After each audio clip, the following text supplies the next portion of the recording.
खबर दिन भर को पेश करने में ताउन कर रहे हैं। सच्ची सहेली, महिलाओं के लिए सबसे भरोसेमंद औषधि एवं टॉनिक।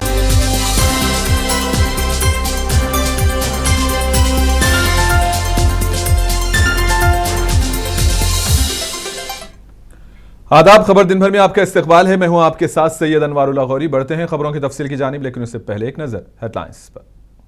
सुर्खियों को पेश करने में ताउन किया है डॉक्टर ऑर्थो ऑयल के साथ साथ डॉक्टर ऑर्थो कैप्सूल्स साथ लेना ना भूलें। कब्रस के सदर नई दिल्ली पहुंचे। दौरे को हिंदुस्तान और कब्रस के दरमियान बाहमी ताल्लुकात के लिए करार दिया जा रहा है अहम।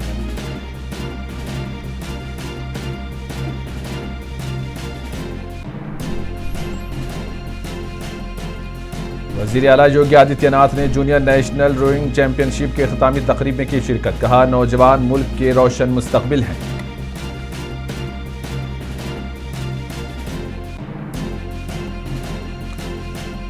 मगरबी बंगाल के फाल्टा असेंबली हलके में दोबारा पोलिंग का पुरअमन इनेकाद। कहीं भी कोई नाखुशगवार वाकया पेश नहीं आया।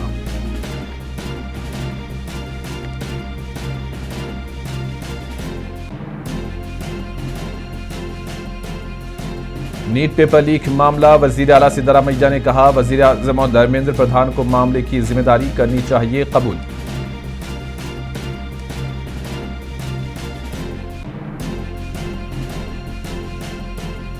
उत्तराखंड में पेश आया सड़क हादसा। कार घाई में गिरने से 5 अफराद हलाक।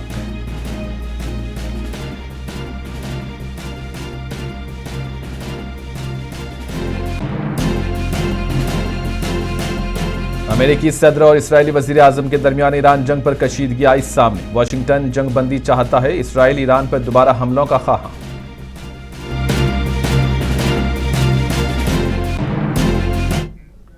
कब्रस के सदर निकोस क्रिस्टोडोलाइडिस आज नई दिल्ली पहुंचे, जहां उनका पुरतपाक इस्तकबाल किया गया। कब्रस के सदर के इस दौरे को हिंदुस्तान और कब्रस के दरमियान बाहमी ताल्लुकात मजबूत बनाने के लिए अहम करार दिया जा रहा है। अपने दौरे के दौरान सदर निकोस हिंदुस्तान की आला क़ियादत से मुलाकातें करेंगे, जिनमें तिजारत, सरमायाकारी, दिफा, तालीम और बहरे रूम के खित्ते की सूरत हाल समेत मुख्तलिफ उमूर पर तबादला ख्याल मुतवक्को है। इस ज़राए के मुताबिक दोनों ममालिक के दरमियान कई अहम मुआहदों पर भी दस्तखत किए जा सकते हैं। उत्तर प्रदेश के वजीर आला योगी आदित्यनाथ और एमपी रवि किशन ने गोरखपुर में 46वें जूनियर नेशनल रोइंग चैंपियनशिप की इख्तितामी तकरीब में शिरकत की। इस तकरीब से वजीर आला ने खिलाड़ियों की हौसला अफजाई करते हुए कहा कि नौजवान मुल्क के रोशन मुस्तकबिल हैं और खेल नौजवानों में नज़्म ज़ब्त और खुद एतमादी पैदा करते हैं। इस मौके पर खिलाड़ियों में इनामात और मेडल्स भी तकसीम किए गए।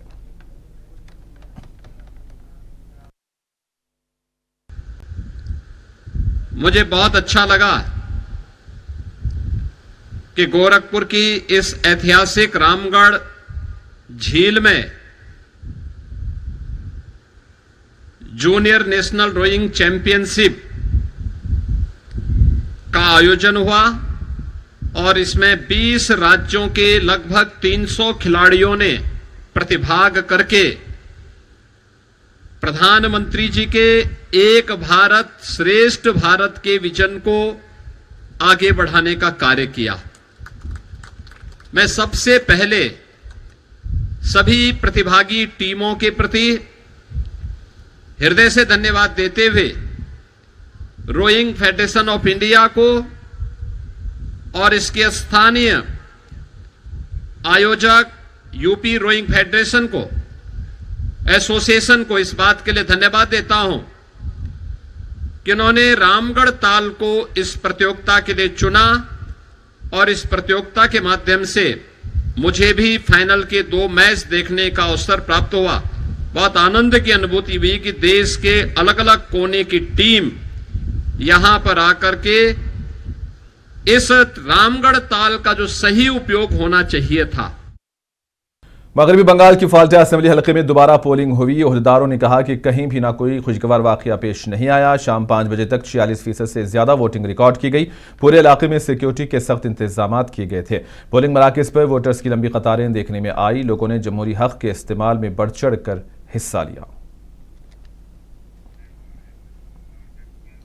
ईरान पर अमेरिका और इसराइल के हमलों ने सिर्फ मशरिक़ वस्ता को ही नहीं बल्कि हिंदुस्तान की मईशत को भी हिलाकर रख दिया है। 3 माह के दौरान गैर मुल्की सरमायाकार इंडियन स्टॉक मार्केट से अरबों डॉलर निकाल चुके हैं, जबकि रुपया शदीद दबाव का शिकार है और डॉलर के मुकाबले रुपये की कदर में लगातार गिरावट आ रही है।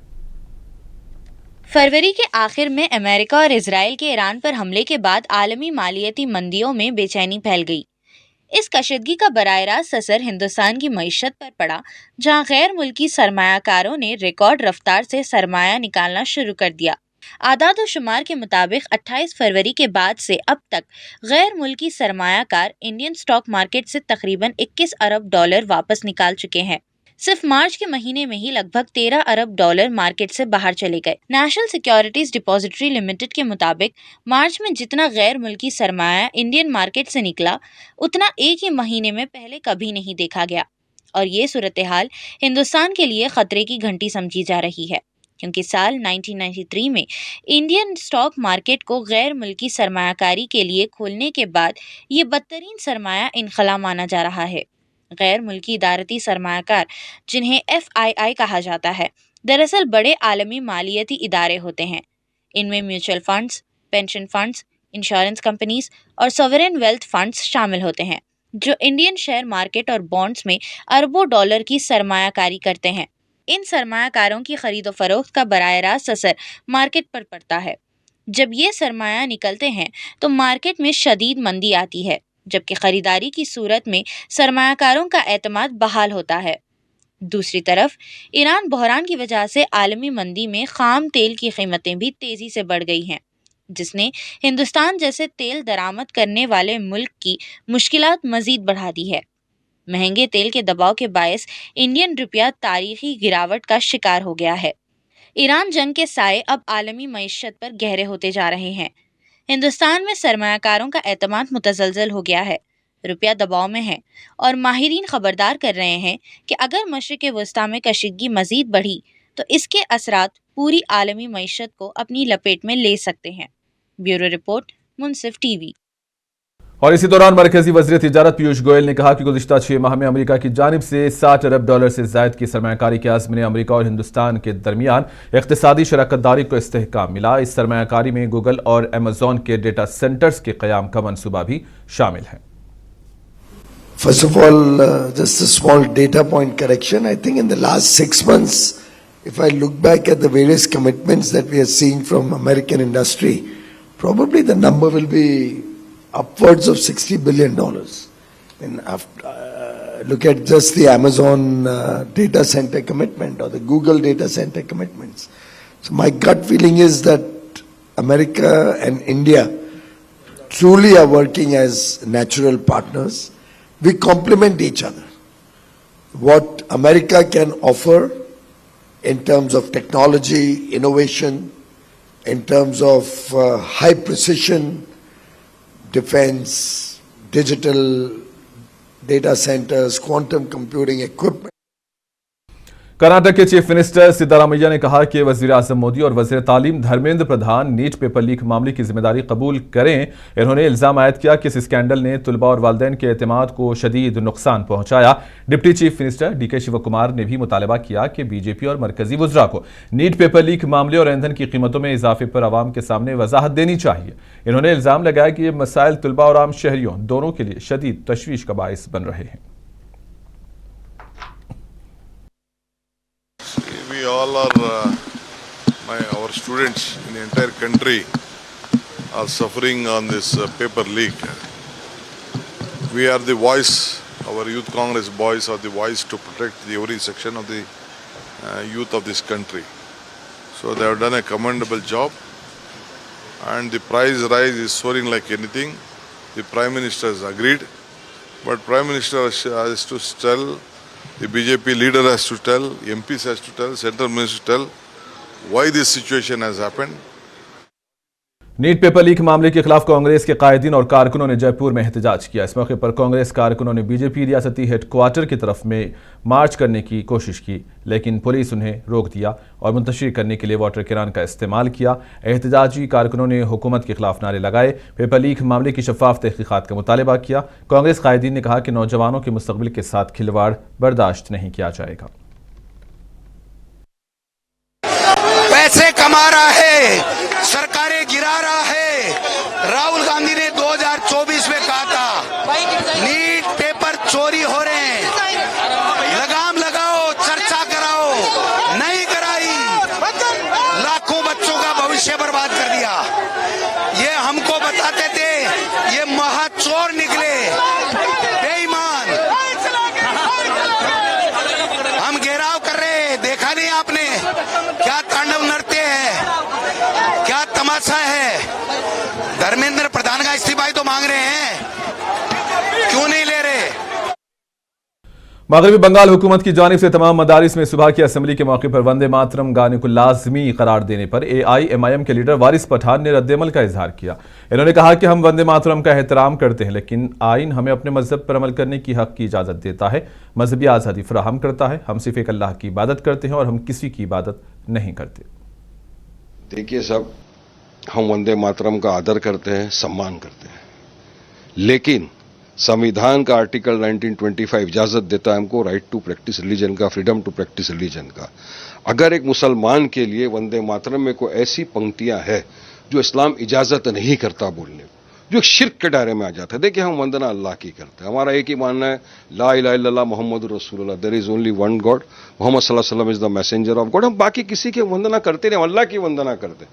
और इसमें अगर कोई ऐसी पंक्तियां हैं जो इस्लाम के अगेंस्ट है तो एक मुसलमान क्यों शिर्क करे? तो संविधान ने इजाजत दिया है हमको प्रैक्टिस करने का। देखिए, जब जना गना मना पढ़ा जाता है, दिल खोल के हम पढ़ते हैं, खुशी खुशी से पढ़ते हैं, हर जगह खड़े होकर हमको गर्व होता है, हम गर्व से कहते हैं हम भारतीय मुसलमान हैं।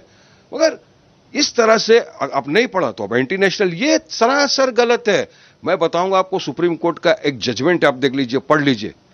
ये इमैनुअल इसके अंदर था, मैं नाम बराबर मुझे याद नहीं आ रहा इस वक्त। उसमें सुप्रीम कोर्ट ने वंदे मातरम जन गण मन को लेकर पूरी तरह से कहा कि आप मैंडेटरी नहीं कर सकते किसी चीज को।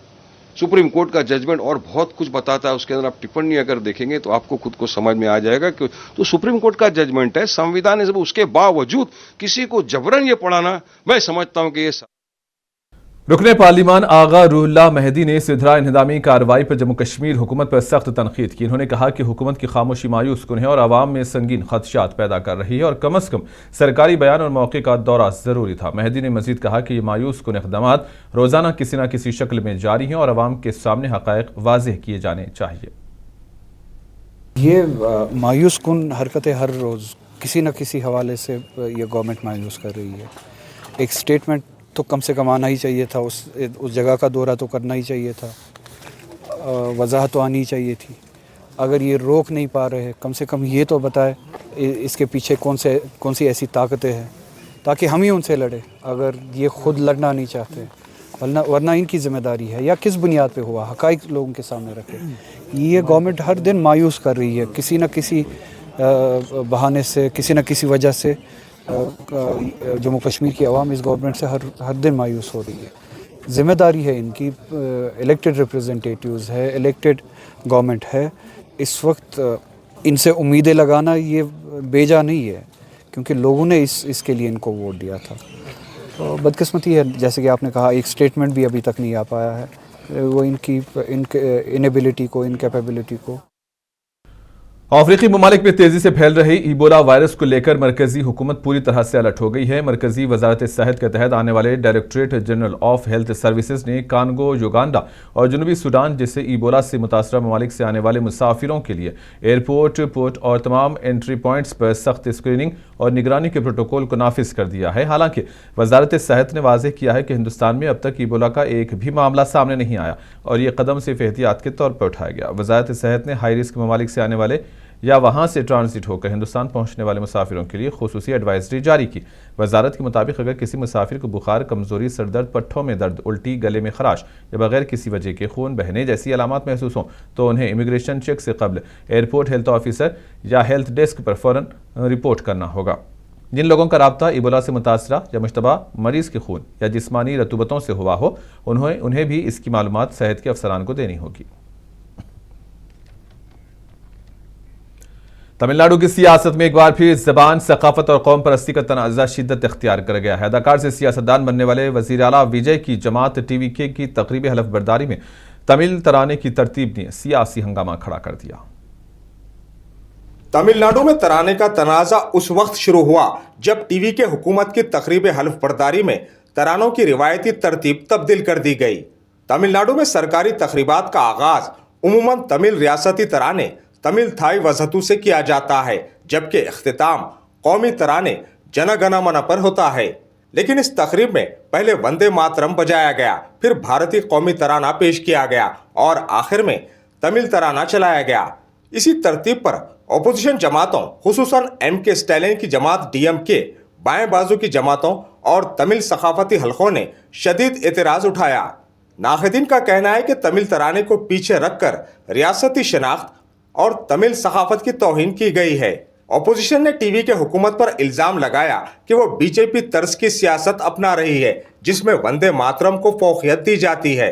अपोजिशन के अलावा हुकूमत में शामिल कम्युनिस्ट पार्टी, कांग्रेस और मुस्लिम लीग ने भी तमिल तराने की तरतीब बदलने पर एतराज किया है। 60 साल बाद काबीना में शामिल कांग्रेस पार्टी ने तमिल तराने को आखिर में बजाने के फैसले को गैर मुनसिफाना करार देते हुए इसका जिम्मेदार भारतीय जनता पार्टी को ठहराया है। इन सब एतराजात के दौरान टीवी के हुकूमत ने वजाहत देते हुए कहा कि तकरीब की तरतीब गवर्नर हाउस की हिदायत के मुताबिक रखी गई थी। तहाँ पार्टी रहनुमाओं ने यह भी तस्लीम किया कि यह फॉर्मेट तमिलनाडु के माहौल के मुताबिक नहीं था। तमिलनाडु में वंदे मातरम माजी में भी एक हसास मसला रहा है। बाज़ सियासी और सकाफती हल्के इसे हिंदू कौम परस्ती से जोड़ते हैं, जबकि द्राविड़ सियासत हमेशा इलाकाई शिनाख्त और जबान को तरजीह देती रही है। इसी वजह से तकरीब में तरानों की तरतीब ने सियासी तनाज़े को मजीद हवा दे दी। तमिलनाडु में जबान और सकाफत हमेशा सियासत का हसास मौजू रहे हैं। अब सवाल यह है कि क्या ये तनाज़ा महज तरानों की तरतीब तक महदूद रहेगा या फिर यह जुनूबी हिंदुस्तान में एक नई सियासी कशमकश का आगाज बनेगा। ब्यूरो रिपोर्ट, मुंसिफ टीवी। उत्तराखंड की नैनीताल में कार खाई में गिर पड़ी। इस हादसे में 5 अफराद की मौत हुई। हादसे में हलाक होने वालों में लखनऊ के एक खानदान के 4 अफराद शामिल हैं। पुलिस और SDRF की टीमों ने मुकामी लोगों की मदद से बचाव ऑपरेशन शुरू किया, ताहम कोई भी इस हादसे में जिंदा नहीं बचा। यह खानदान कैंची थाम जा रहा था कि ढीला गांव के करीब गाड़ी बेकाबू हो गई और उत्तराखंड के वजीर आला पुष्कर सिंह धामी ने हादसे पर अफसोस का इजहार किया और जिले इंतजामिया को तमाम जरूरी इमदादी इकदाम को यकीनी बनाने की हिदायत दी। ये जो है गाड़ी तो लखनऊ की है, ड्राइवर का नाम अभी ज्ञात नहीं हो पाया है, लेकिन जो इसमें लोग सवार थे ये खटीमा के चुफाल लोग हैं और जिसमें जो है 2 जो है 45 साल से ऊपर उम्र के थे और एक 19 साल का, एक 12 साल का बच्चा था उसमें। शेयर बाजार में जुमेरात के रोज उतार चढ़ाव के बाद कारोबार मनफी जोन में बंद हुआ। इब्तिदा में बाजार में तेजी नजर आई, लेकिन दबाव के बायस अख्ताम पर गिरावट का रुझान देखा गया। BSE सेंसेक्स 135 पॉइंट्स की कमी के साथ 75,183 पर बंद हुआ, जबकि निफ्टी 504 पॉइंट्स फिसल कर 23,654 की सतह पर बंद हुआ। Bajaj finance, tech Mahindra, Hindustan Unilever, Infosys और भारतीय एयरटेल के शेयर्स खसारे में रहे, जबकि Trent limited, Adani ports, InterGlobe aviation के शेयर्स में नुमाया इजाफा देखा गया।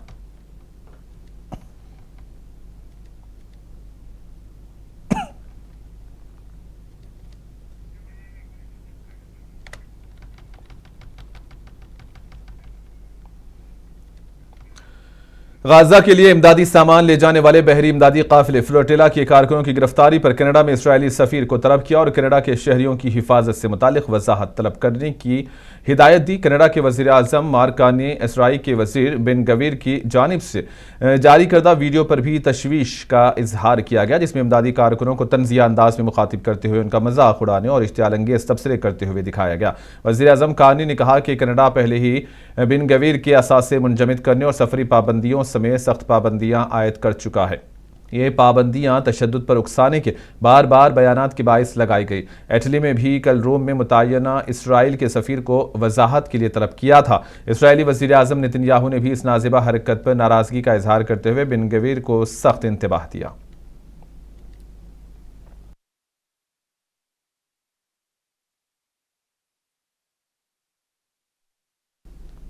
अमेरिका ने क्यूबा के साबिक लीडर अवल कास्ट्रो के खिलाफ 30 साल पुराने तैयारा मार गिराने के वाक़े में बाज़ाब्ता फर्द जुर्म आयद कर दी है, जिसके बाद अमेरिका और क्यूबा के ताल्लुकात मजीद कशीदा हो गए हैं।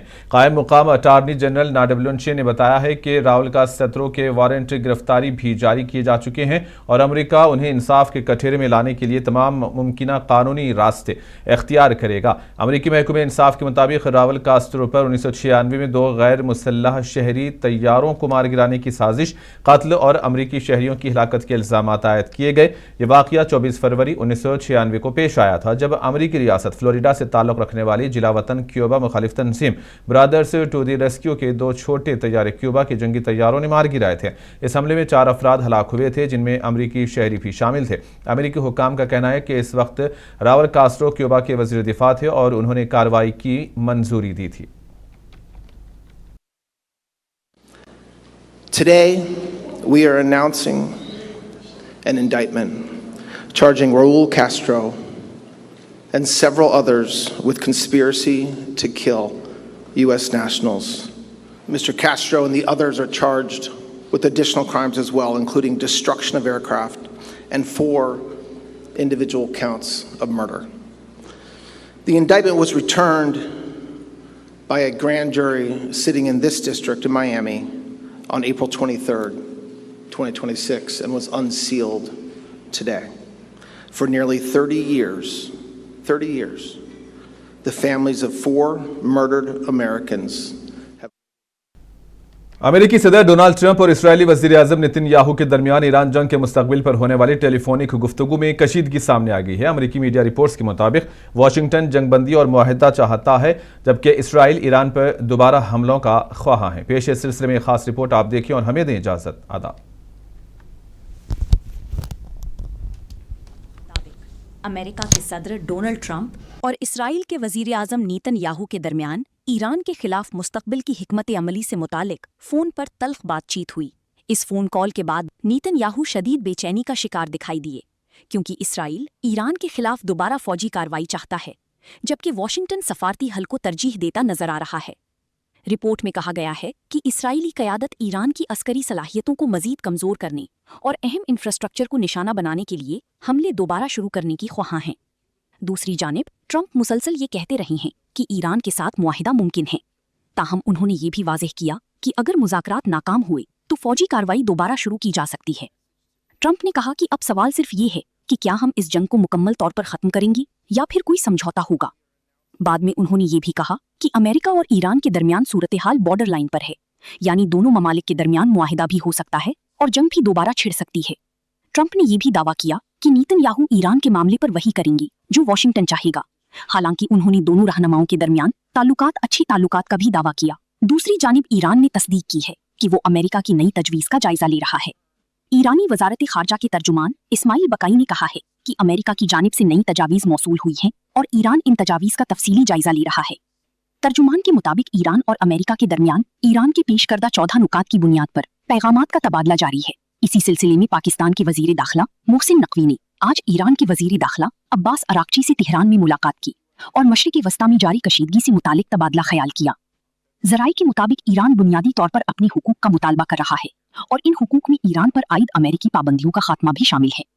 ईरान का मुतालबा है कि अमेरिका ईरानी बहरी जहाजों के खिलाफ कार्रवाइयां बंद करे, जिन्हें ईरान बहरी कज़्ज़ाकी करार देता है। Pakistani army chief general field marshal Asim Munir Tehran में आला ईरानी क़यादत से मुलाकाती कर सकती हैं, जहां खित्ते की सिक्योरिटी, ईरान अमेरिका मुज़ाकरात और मुमकिना जंगबंदी जैसी उमूर ज़ीरे बहस आएंगी। आसिम मुनीर का ये दौरा ऐसे वक्त हो रहा है जब ईरान अमेरिकी तजावीज़ का जायजा ले रहा है और पसी पर्दा सिफारती राब्ते तेज हो चुकी हैं। ईरान, ओमान और दीगर बैनुल अक़वामी इदारों के साथ मिलकर आबनाई हुर्मुज़ की पायदार सलामती के लिए एक मौसर मैकेनिज्म कायम करना चाहता है और दीगर ममालिक की ताउन से महफूज बहरी आमदोरफ्त की प्रोटोकॉल तैयार करने के लिए भी तैयार है, ताकि खित्ते में तिजारती और तीर बरदार जहाजों की नकलो हरकत महफूज बनाई जा सके। ब्यूरो रिपोर्ट, मुंसिफ टीवी।